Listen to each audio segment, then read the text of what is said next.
Welcome to it, sports fans. It is Monday, a new month, the shortest month of the year.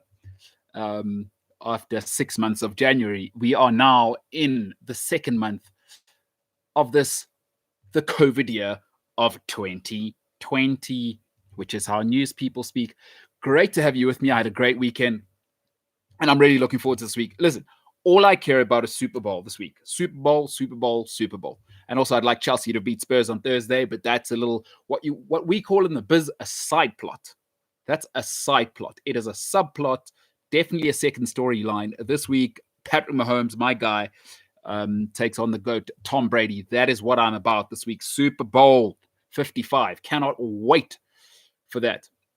By the way, before we get going, congratulations to the booze bags in my country. The alcohol will flow towards your lips. People wondering, sorry, got a couple of texts. What's going on the socials? I thought I'd give you a chance to have your president address you. So there you have it. If you're a booze bag, you are back in business. You are back in business. For those of us who think we are better than everyone else and don't drink, our lives have been fine anyway.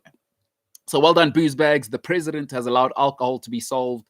It will now be swashbuckling in the Republic of South Africa over the next 2 weeks or so.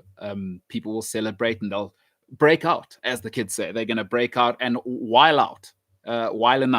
So congratulations, booze bags and one and all. Don't know if cigarettes are back. Didn't really listen to that. Just listen to see what's happening with restaurants. So we can all go back to spitting in each other's mouths in public and spreading the coronavirus.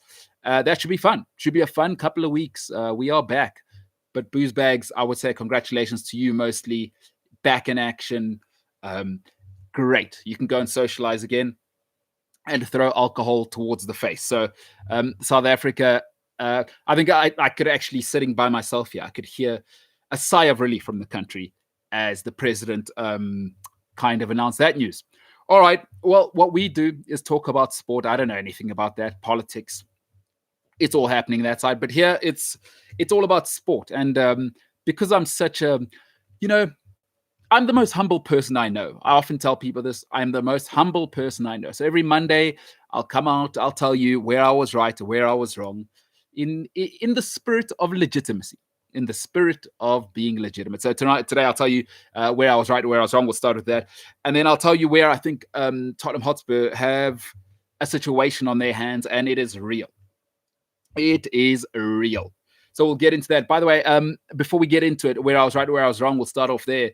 The Way to Go show, go and subscribe. Go and like the show. Like, share, subscribe. Betway, South Africa. It is on YouTube. Otherwise, you can just go to my social media or Ben Kopinski, The Bounce, of course. Go and check out Ben's social media, and you'll see there the hashtag The Way to Go show. It was shared today by Betway SA if you're on Twitter.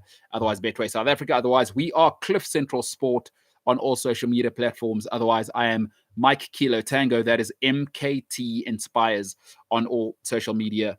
The Way to Go show. I'll give you 5 picks. Hey, 5 more picks coming out this week. I had a bit of a rough week last week, but it wasn't my fault that Rory McIlroy's rubbish. He cost me everything. But go and check that out. The Way to Go show with me and Ben Kopinski. The second episode, we will certainly have that out this week, and we'll keep that show rolling, but cannot wait to grow that and introduce everybody in. All right, enough malarkey. Let's get right into it. I'm going to tell you where I was right, where I was wrong. I'll do this every Monday because I think, listen, I'm in the sports space. I'm not a reporter, right? Some people say, hey, you're a big-time journalist. I'm in the opinion space. I'll get them wrong. I'll get them right. But I'll say it. When I'm wrong, I'm happy to be wrong. As I said before, if you didn't catch it, I'm the most humble person I know. All right, let's get into it. Let's start with where I was right. Listen, it's Bruno or bust, right? For Man United, stop giving me this. Ollie has gotten better. Ollie's been there before, and we saw Ollie and United pre-Bruno, post-Bruno. And now Bruno's had little tail off. It was going to happen. This is the Premier League, not the Portuguese league, not my Sunday football league, where your talent is going to ensure that you're better than everybody. Listen, let me tell you a secret about working at the very, very top. There are people that get paid just like Bruno. They get paid to watch film. They'll pick up his habits. Now, he caught them off guard, but please don't think the best coaches in the world, who all work largely in the Premier League, are not going to watch thousands of hours of tape, get the analytics teams on it. And then, listen, in football, you're going to have 5 or 6 habits. It's going to take us time maybe to catch up to your talent. But when we do, these are the best coaches in the world. They've caught up to Bruno. But for United, here's the problem. Who's the other guy? And they don't have one, because in Martial, in Pogba, in Rashford, I like all those guys. But the drop-off from Bruno is far too big. It is far too large. And it's Bruno or bust for United. I was dead right there. Where I was wrong, I said Arsenal absolutely need Aubameyang. I was wrong. Without Aubameyang, if anything, what he's done is Lacazette looks better. Arsenal look better. And I'm sorry, don't give me the world-class thing with Aubameyang. I've watched him sulk for 3 months. Folks, what Arsenal fans need to admit now is this is going to be a painful ride, because what you're going to need to do is admit something very, very painful. You invested in Aubameyang, whereas Saka is your best player. I was wrong. I said he was world-class at the beginning of the season. I was wrong there. Folks, Bukayo Saka is Arsenal's best player. Admit that now and go ahead and see if you can get some money back on Aubameyang, because when people show you who they are, believe them the first time. If Aubameyang's going to sulk now when Arteta gets strict, nothing's going to change in the next 2.5 years. Get some money from America, get some money from France, but move off him. Because Aubameyang's not the best player, and I was not world-class. And Arsenal, I believe, it's now been shown, are better without him. They're better without him. Bukayo Saka's the star. Where I was right. Listen, the NFL, I said at the beginning of the year, they don't care about anybody. Don't tell me about a pandemic. Don't tell me about your feelings. Don't tell me about everyone in the world being an epidemiologist all of a sudden. At the beginning of the year, Roger Goodell, I believe the greatest commissioner in sport on the planet right now, said, we don't care about competitive fairness. What were they saying to you is, we're going to finish the season whether we lose people, players, they don't care. Phenomenal business, phenomenal leadership. Folks, I'm not saying that sport is bigger than the real world. Coronavirus, in my opinion, I'm not a doctor. It's real. People lose their lives. Yes, I accept that. But leadership in crises in life are going to happen. Leadership manages crisis. They don't freeze in crisis. Folks, honestly, the real world stuff, that's a huge problem. That's not Goodell's problem. The NFL have been sensational. Not a single game cancelled. No bubble, and they made it through, played every game, and they told you from up front, and I said, this league does not care what people think. They're going to make it till the end. Phenomenal job, NFL. Phenomenal. Even better job, Roger Goodell. They made it through the pandemic. Folks, Super Bowl Sunday, sensational. With fans, just brilliant. Just brilliant. Every other sport is lagging behind. Where I was wrong, look, Rory McIlroy, I thought he had the swag, he had the girlfriend, he had, Wozniacki at the beginning. I was sold. I thought, here's the next one. Oh, boy, was I wrong. Rory fell off. He had some problems. I have a couple of friends who play on the tour. There's some stuff going on there. He's gotten married now. He seems to have settled down. And the Wozniacki curse, I think, is still with him. But okay, that's another story. But Rory McIlroy, oh my goodness. There were people telling me he was going to get to double. I bought into it. I thought maybe 7 or 8 in terms of majors. I was way off. Rory ain't it. He ain't it. Come on. I was wrong. Rory McIlroy, not the next one. And he certainly won't be the pinup boy for the tour. I think we got John Ram and maybe DeChambeau, I think, probably has the personality to carry the tour. McIlroy ain't it. He ain't it. And I was wrong. Boy, oh boy. Where I was right, I said before, there is no Tiger. There is no next Tiger. Stop telling me that. That's malarkey. Every time. I've been defending it for a decade now. Tiger Woods has fallen off a decade ago. Right? Folks, please. We've all seen the cards with Tiger. That's a different animal. He changes TV ratings. Nobody does that outside of LeBron James and MJ in the history of sport. He single-handedly brings people to the most elitist sport in the world. Tiger Woods has transcended golf. He became the first sportsman to reach $1 billion in earnings. This guy's different. Stop telling me there's a new Tiger. I think he currently leads the most cutoffs ever or made on the current tour. I think it's 32 cutoffs in a row that Rory has made. That's the current lead in all history. Tiger Woods made 142. Please stop saying there's a next Tiger. There isn't. You may never see another Tiger Woods again.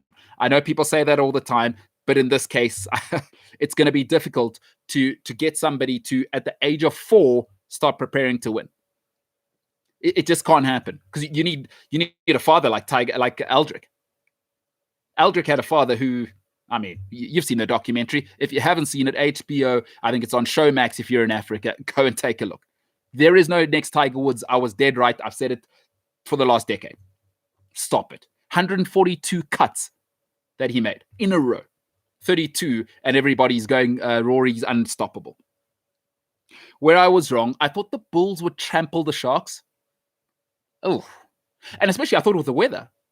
No, I was dead wrong. The Bulls froze, if anything, considering how many experienced players they had, so many unforced errors. It was actually a terrible game of rugby to watch, considering the level of internationals in the game. I thought the Bulls would win by 15. I was dead wrong. Good effort by the Sharks. Where I was right, though, Jake will win short term and early. He knows what to do. I've called him the Jose Mourinho of rugby. That's what he does. He gets everybody in-house. It's intense. It's all about now.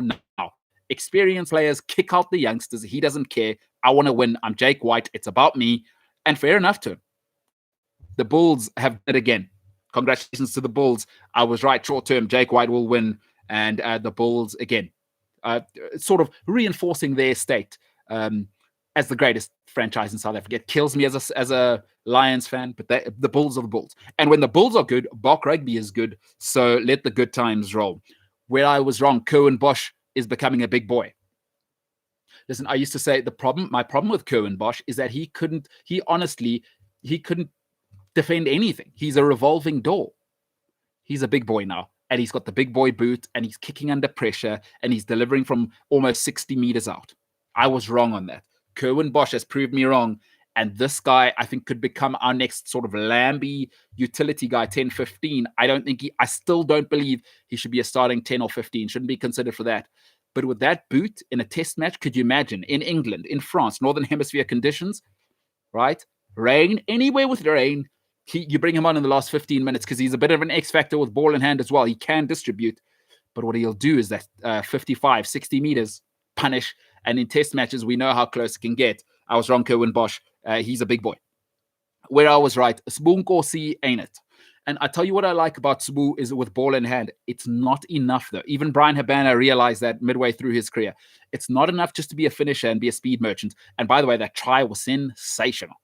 Absolutely phenomenal try. But that's what he does. But it's not enough at the top level. Again, Sbu Nkosi with the defense. I don't like it. Especially one-on-one. It's not a size thing. It's a technique thing. And it's a timing thing. I can't have it at the top level. I need you to be sharp without the ball. Because most test rugby is won by defense. Look at the great teams of the recent era. Everybody thinks the All Blacks are sensational because of what they do with ball in hand. That's secondary. When you have the ball, great teams, and at the test level, you've got to choke the other team and either force mistakes or ensure that you're giving up penalties and not tries. Sbu Nkosi not for me on the wing. I love him, and I don't think the full package, because he can't kick either. And I've said this before, I've hurt Sharks fans' feelings, but he ain't the guy. He ain't it. And I'm afraid being a finisher at test level just isn't enough. Let me finish off on this one, and it's hard for me because it's where I was wrong. I said Lampard needed more time. I said Lampard needed more time. I was wrong purely for one reason. I'm happy to swallow this bitter pill. Chelsea, after 2 games, look more coached than Chelsea have looked in 18 months of Frank Lampard. Defensive patterns, attacking patterns. I've seen five attacking patterns that are very, very clear to me. If you know what to look for in football, those attacking patterns are very clear in terms of what Tuchel wants to do. Don't really want to get into that now. And the defensive rigidity, it's very clear. Turn 3 into 5, turn 5 into 3 at the back. So that means three centre backs at the back, the wing backs join that becomes 5. As soon as you have the ball, you go wide, and Alonso and I think Callum Hudson-Odoi were brilliant at it this weekend against Burnley. You turn 5 into 3, 3 into 5. It's very, very clear what's happening. Jorginho becomes that extra, what they call a libero in Italy, and the ball goes through him and the tempo is controlled through him. Folks, that's coaching. That's not just players deciding that. That's coaching. And again, Chelsea not looking really, really open on the counter-attack. They're doing what they call the Gegenpress or the Gegenpress, and then they also don't look loose on the counter-attack. Under Frank Lampard, it was an open highway once Chelsea lost the ball. That's coaching. That ain't players. So I was wrong on Lampard. He had to go because same players, different results. And I don't care about the outcome. I care about what does the team look like in transition, both attacking and defending. The philosophies are clear now under Tuchel under 2 games. They look better with Tuchel in 2 games than they did under Lampard in 18 months. That's very, very worrying if you're Frank Lampard. Very worrying. I'm sorry. I was dead wrong there. Super Frank has been saved from himself, I think. All right. Let's take a statement here before we finish off with Spurs and my worry for them. Emmanuel Mabungu says Liverpool is back to almost having the grip. Hey, Emmanuel, I don't know. If Spurs were a little more clinical with their B team, I think missing Harry Kane, there could have been 1 or 2 up there. But I think what Liverpool have is Mo Salah back on form. I don't know if that's going to be enough, though. I'm seeing too many holes. Trent Alexander-Arnold, I can't go with. I don't know what they're going to do about the centre-back option. And quite frankly, I don't think Thiago can protect a back 3 or a back 4. Liverpool are so open in the middle. They are so open. They are so open. So maybe if you're a Liverpool fan, you think you're back. I don't see it. Because when you play a decent team, and I think if Spurs were on it, goodness me, and that offside, that was something else, huh? So I don't like Trent Alexander-Arnold defending, and I don't like the second CB. Williams, Phillips, I don't care who you play there. That's a problem. And they're trying to fit Thiago in. I don't know if he can protect your back 4, because in the Premier League, you need legs, and Thiago doesn't have legs. He's a wonderful player with it at his feet. And interesting question for Liverpool fans, which we'll ask in the future. Does he hold up that cut and thrust style? Because Thiago is very much almost like a South African player, the way he plays. What Thiago wants to do is he wants to put his foot on the ball and allow play to develop and use his technique to get past that first challenge and then that unbelievable passing range of his. But is that the Liverpool way? And I think there's a struggle at the moment, a fight, because he's the playmaker, right? Is everything. He is the metronome, and he's slowing it down. Is that a clash with sort of Salah, Mane, that cut and thrust, box to box, Alexander-Arnold, Robertson style that Liverpool want? I'd be careful if I'm a Liverpool fan, because I saw against Spurs, that offside's not offside. What's that, 2-0? Problems. So I'd hold my horses there. I still think they're not going to make top 4. But Emmanuel Mabungu, I'm guessing you're a Liverpool fan, and he says they are back. Okay, let me finish off with the Spurs situation. Listen, some couples can go through counseling, right? And come back. There are couples where you go and see it, the lady, the guy, they put their egos aside and they go, you know what? I'm working too hard. The mother-in-law, she's too much. We need to actually manage her. And, she can only see the grandkids so often. That's hard, though. You go into counseling, couples counseling. I know a few friends who've done it. It's hard. It's hard because the easy option is what? All right, it's over. Because your ego comes into it. So some couples can go to counseling and their relationship gets better. With some couples, they go to counseling, truths are revealed about both of them or one part, and well, we know. I don't want to say it. I vote for love. I vote for people to stay together.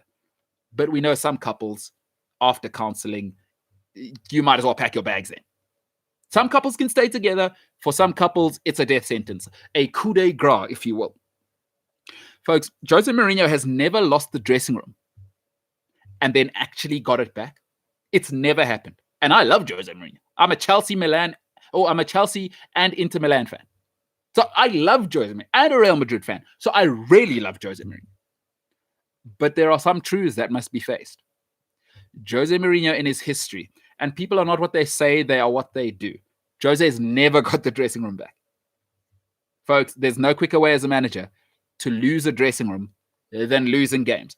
And to make it worse, Jose Mourinho isn't the soft manager where he'll kind of put an arm around the players. You heard it on the weekend. He's blamed the midfield before, but my goodness, did he unleash on the defense? Folks, if you watched the show last week, I said to you, that doesn't look like a Jose team. And then they went and lost that. Are you? What? That was awful against Liverpool. And I mean, listen, Son scores that second one, different game, right? He scores that first one and it wasn't offside, maybe a different game. It plays into the hands. And then Liverpool are out of shape. They got to press a little more and Spurs are made for the counter-attack. Okay, that doesn't happen. Jose, what's plan B? Jose is so demanding, especially on guys like Kane and Son. He's asking Son to really start almost as a left midfielder, auxiliary left back. That's hard for top players to do, especially if you're losing. Because now Spurs have to choose. Because Jose is a handful, right? Spurs have to choose between Jose and the players, and you've got to do that now. You know why? Because Jose wins in the second season, right? And I've said it before, winning is an ugly business. Spurs are trying to transition from pretenders to winners, and that journey's hard, folks. That journey's hard. Remember when you go to counseling with your partner, if you want to go from decent boyfriend to good boyfriend, and the counselor says, yeah, here's the thing, is you're going to have to support your wife at work more. Stop drinking with the boys on the weekend anymore. She doesn't like that. Maybe she comes from a home where the father figure was a heavy drinker. She doesn't like that. And you're replicating that trauma for her. Yeah, as men, we have to admit sometimes that type of information is like, are you suggesting I'm not a good man? Jose Mourinho, you got to choose, right? As a man, you got to say, okay, listen, this is not a frat house anymore. I'm choosing my lady, which is what real men do. Is if you're going to be in a relationship, get into it. If you're Jose Mourinho, right? Jose is not backing off. And that doesn't work for players. And that doesn't work if you're trying to transition from normal to winning. Winning's painful because you got to be cutthroat. There has to be one leader. There has to be clarity. And the only way to win is Mourinho's way. Spurs have to choose now. Daniel Levy, because the players will turn.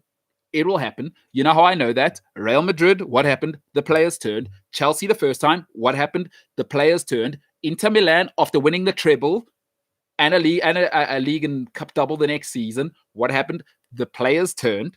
Real Madrid, what happened? The players turned again. They did it. They turned on him. The board turned on him. Chelsea, what happened? The second time, the players turned. So we know what this is. The players will always turn on Jose. That's going to happen. Is Daniel Levy big enough to go, no, I've been losing with you players for all this time. I spent all the Gareth Bale money on you guys. We're going a new direction, the Mourinho direction. And that is hard because what it means is you're going to have to sell 5 or 6. That's Spurs. That's what you're going to have to do if you want to choose Mourinho. And that's hard because that's 200, 300 million pounds where you're probably going to get 150 for them. And Daniel Levy is a bottom line guy.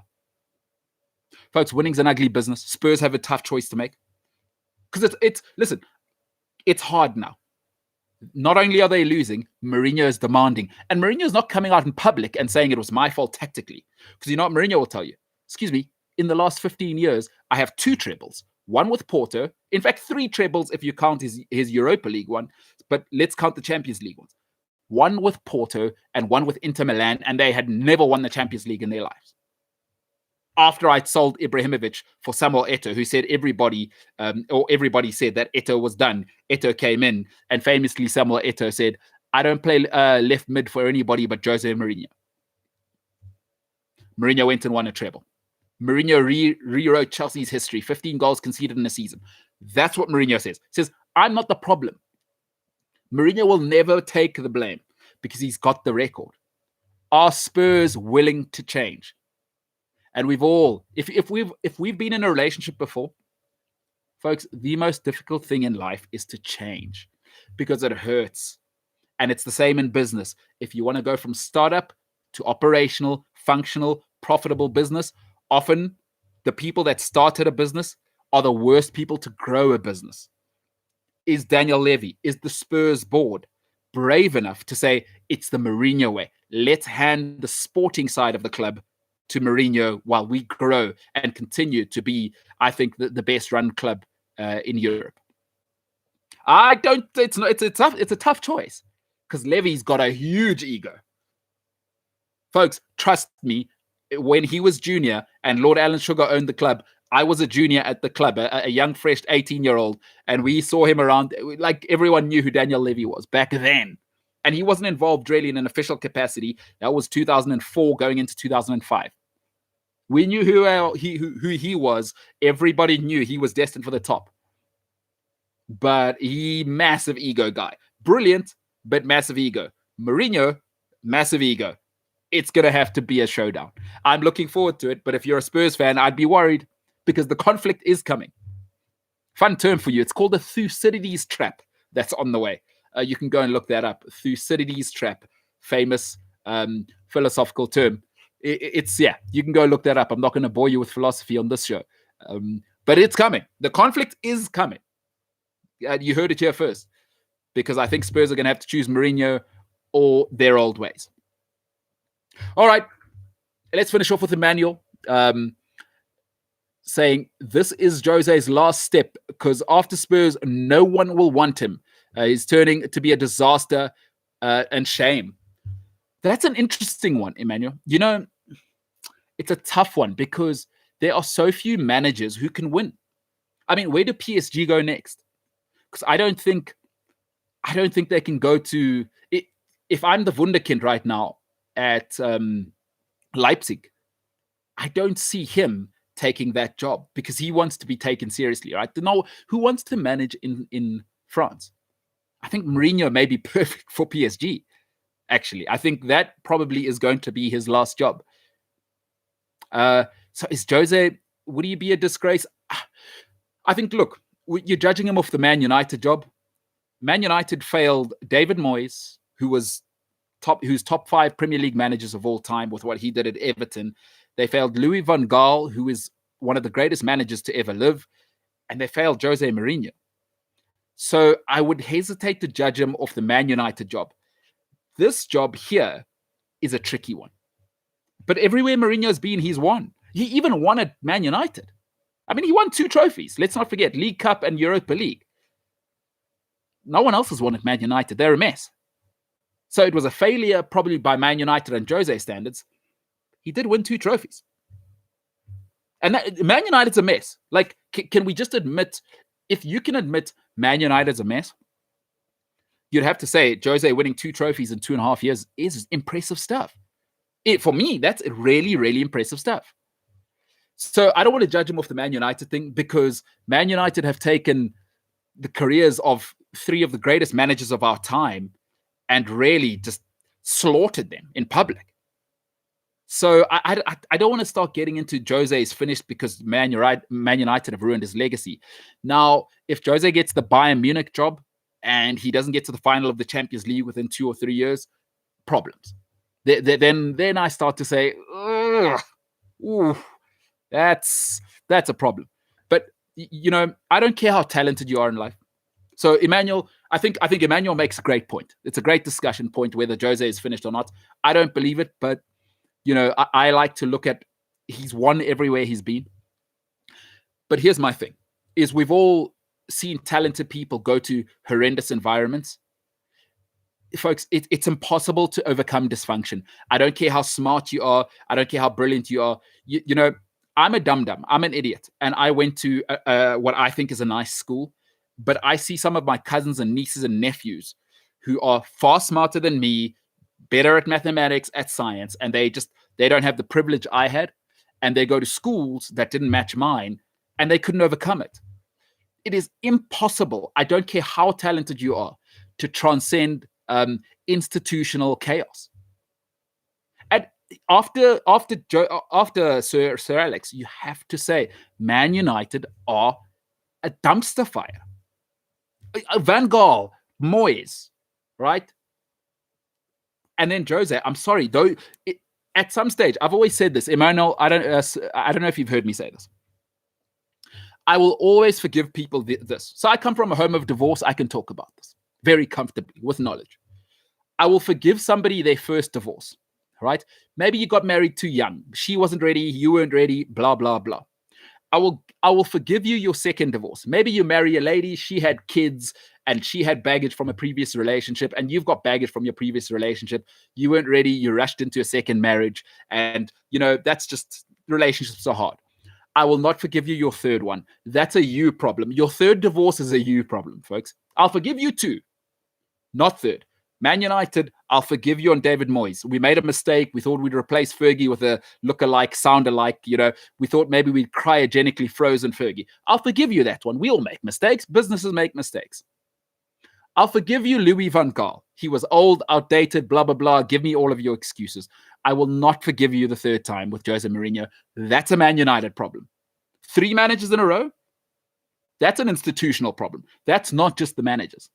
You might even say 4 managers, because it's been a mess with Ollie as well.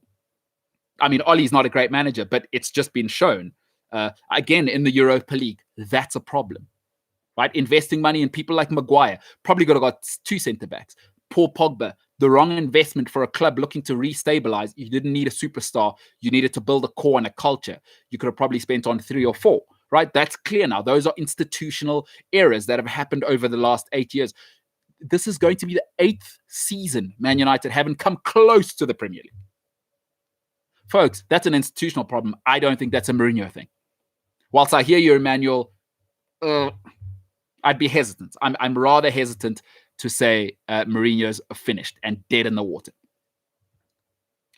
Tendi saying Man United failed them. I think so. I do, because I don't care how much money you spend.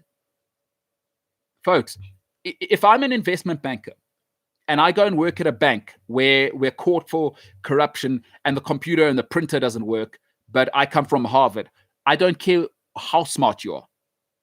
If you're trained at Berkshire Hathaway and you work at a place where the printer doesn't work, the internet's constantly crashing, and you don't have a person in-house who knows what the stock markets are doing, I'm sorry, you'll fail. There's a reason why they go and work at Investec, at HSBC. I don't care how talented you are. Institutional chaos is impossible to overcome. Which is why my mother always said, don't chase money, chase leadership, because good leadership is impossible to find. We see it in the world, folks. Everybody wants to work at Tesla. There's a reason for that. There's lots of good companies out there. Everybody complains about working with Elon Musk, but does he ever have a problem employing people? No, because there's an institutional culture of excellence. What's the culture at United since Fergie left? We must be very, very careful to make this mistake. And I think Man United fans and Arsenal fans are learning, is that we must be careful to say the United way or the Fergie way. Those are clearly not the same. The Fergie way was a winning way. The Man United way, well, here we go. Yeah,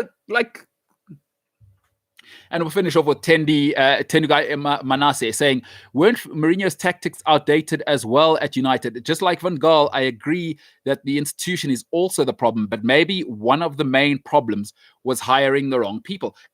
Again, pointing to the institution. Right? Folks, you win with people. This idea that you're going to win with tech, that's madness. Nowhere wins with tech. You win with people. And the number one, the fundamental thing to winning in life is getting the best people in house. Now, that goes from family, right?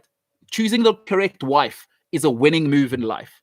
Choosing the correct captain is a winning move in sport. Choosing the correct manager is a winning move in sport and in business. It's what we call a transversal. The winning, you cannot win. I don't care how much money you've got. Ask PSG, ask, again, United, richest club in the world. They've spent money. They've broken the record. By the way, let me Tendi to finish off this way. I think that's a great point that Tendi's making. But Tendi, it goes back to, it's not a manager problem. It's an institutional problem. So you might say, okay, Mourinho was outdated. Moyes was outdated. LVG was outdated. Who hired them? So there's no excuse. Then Man United are broken. That's an institutional problem. Right? And if you hire people and you set them up to fail, the business loses. I'm sorry. The number one thing to winning in life, just through my journey, folks, you've got to get the right people in house. Right?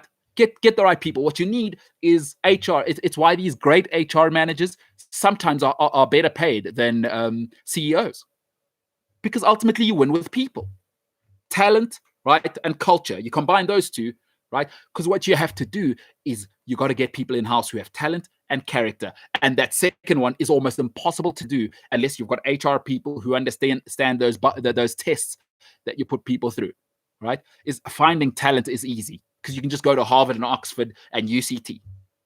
Finding character, well, and that's a Man United problem. I'm sorry, right? Because Man City have got it right for the last 15 years. And I think Man United have got an identity crisis at the moment, but that's probably a topic for another show. So, Tendi, I agree with you. You might say Mourinho is outdated, LVG is outdated. Okay, why didn't Man United spot that? It's their jobs, right? It is Woodward's job and Woodward and Co.'s job to get the. So what you're telling me, Tendi, ultimately is that Man United got people that weren't fit for the task. And I'm sorry, then LVG can't overcome a place where he's going to fail. Mourinho cannot overcome if he's outdated. I don't believe he is, but if you believe he's outdated, then Mourinho should have never been given the job. I just don't think I think that's a Man United problem. First divorce, I forgive you. Second divorce, I forgive you. Third divorce, I'm afraid, sorry, folks, that's a you problem. Man United, it can't just be the manager's fault. It can't be. That's self-awareness. It's a winning trait. All right, folks. Listen, the MKT show, very, very soon. Big announcements coming. Remember, we are moving midday within the next few days now. Some exciting things happen today. Don't want to get ahead of myself. But we will be moving. This offering is going from 12 a.m. By the way, that is midday. 12 p.m.'s midnight. It's a ridiculous setup. I don't know why we don't just change it, because it's confusing. Because it's 11:59 p.m. It's so confusing. It's just so confusing. Just change the midday to PM. It's easier for me, and the world's about me. But we're moving to midday. Midday away from you. Stick your earphones in while you got to grind it out. I'll keep you company, and we're going to grow the team. You'll start to see some new faces, and that production is going to the next level. Midday to 2 p.m. every day. That's where the offering's going. Catch us here. Like, share, subscribe. The best show that your friends haven't heard. Ensure that you like, share, subscribe. Look out on my social media platforms, Cliff Central's social media platforms, Cliff Central Sports social media platforms, and we'll keep you updated. But very, very soon, this month, in February, it was confirmed today, we'll go from 12 midday to 2 p.m. In the afternoon. The offering will go to 2 hours a day, and we'll keep you company. I'll say silly things into a microphone. If you get aggravated, that's going to happen. You're only human. As the great Friedrich Nietzsche said, human, all too human, right? You're only human. So, folks, I'm excited about that. I'm excited to listen. It's a tough time for everybody, but if this can be a therapeutic, cathartic 2 hours for you, that is starting soon. So look out for that. MKT inspires on the socials, as the kids say. I'm not going to say social media anymore, because I want to see him young. I want to see him young. I'm in my 30s now. Whew, brutal realities. MKT inspires on social media. Otherwise, we are Cliff Central Sport across the board. Otherwise, hey, email me, sport@cliffcentral.com. Emails are like the new way of sending a telegram. You are old. Remember those days when you were doing that? We're doing that. All right. For today, that's it. Listen, you could have been anywhere with anybody. You chose to be with me. It shows me you don't make any good choices, but I appreciate you for it. Love the feedback. Love everything that's happening. You chose to be with us tonight. Ladies and gentlemen, this is Cliff Central Sport. This is the MKT show. I am MKT. This is Gareth Cliff. For now, we are the hell out of here.